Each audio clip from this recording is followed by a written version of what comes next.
Apple released 3 iOS updates this year and didn't hold a single press event for any of them. No keynote, no big reveal, just a quiet little 1.2 megabytes available notification that most people tapped remind me later on and forgot about. But buried inside those updates are 7 changes that are actually worth stopping for. And by the end of this video, you're going to know exactly where to find every single one of them because I'm walking you through the steps as we go. So keep your phone in your hand because you're going to want to follow along live.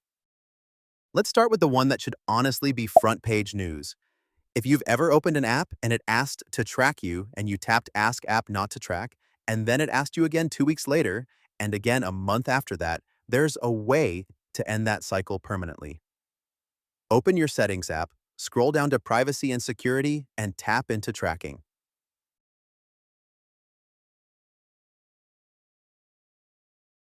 You're going to see a toggle at the top that says Allow apps to request to track. Right now, it's probably green, meaning on. Tap it so it turns gray.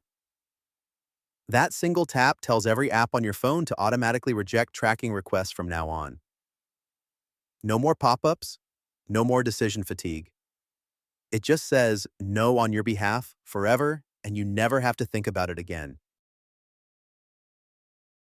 If you've ever felt like your phone hesitates for just a beat too long before a menu pops up when you press and hold something, that's not your imagination, and it's not something you have to live with. Go to Settings, then Accessibility, then Touch,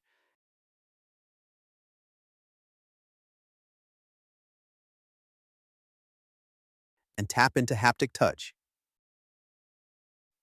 You'll see a duration setting that's probably on default. Switch it to fast. There's actually a little test area right on that same screen where you can press and hold to feel the difference immediately before you even leave the settings page. It sounds small, but the entire phone feels noticeably snappier within the first 10 minutes of using it this way.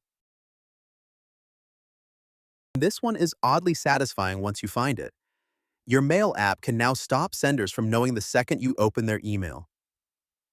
Marketing emails have used invisible tracking pixels for years to tell companies exactly when you open something, what your IP address is, and whether you forwarded it to someone else. To shut that down, open Settings, scroll to Mail, and tap Privacy Protection.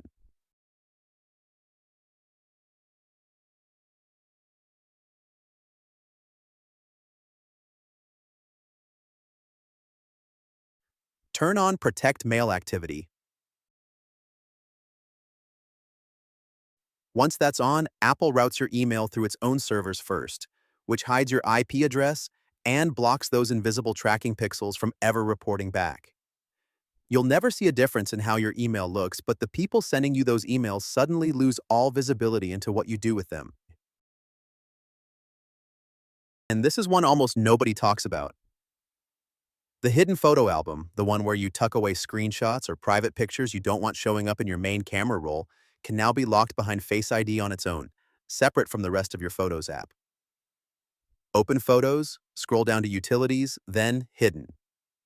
If Face ID protection isn't already on, you'll need to go into Settings, then Photos, and turn on Use Face ID. Most people already know they can hide photos.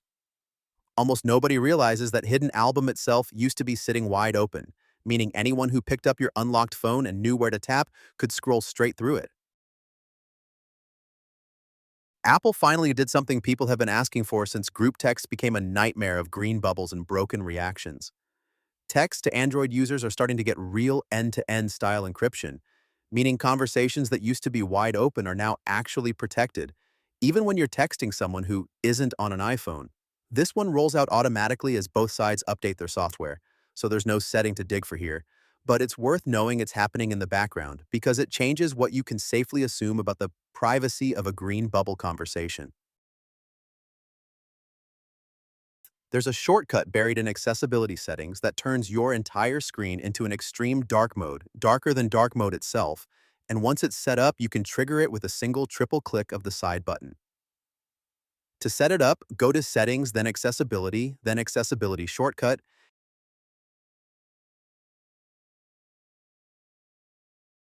and select Reduce White Point.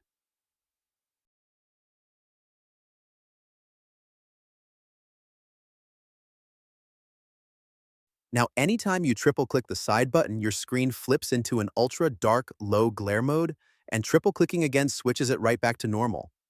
It sounds like a small thing until you're lying in bed at 1 in the morning, and your phone brightness at 10% still feels like a flashlight in your face.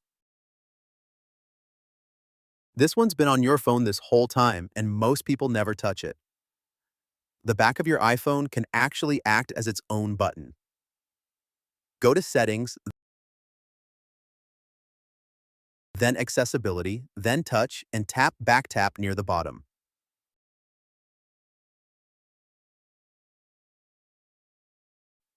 You'll see options for a double tap and a triple tap on the back of your phone. Tap either one and choose an action. Things like taking a screenshot, opening the camera, locking your screen, or even running a custom shortcut. Once it's set, just tapping the back of your phone twice or 3 times triggers it instantly. No unlocking, no swiping, nothing.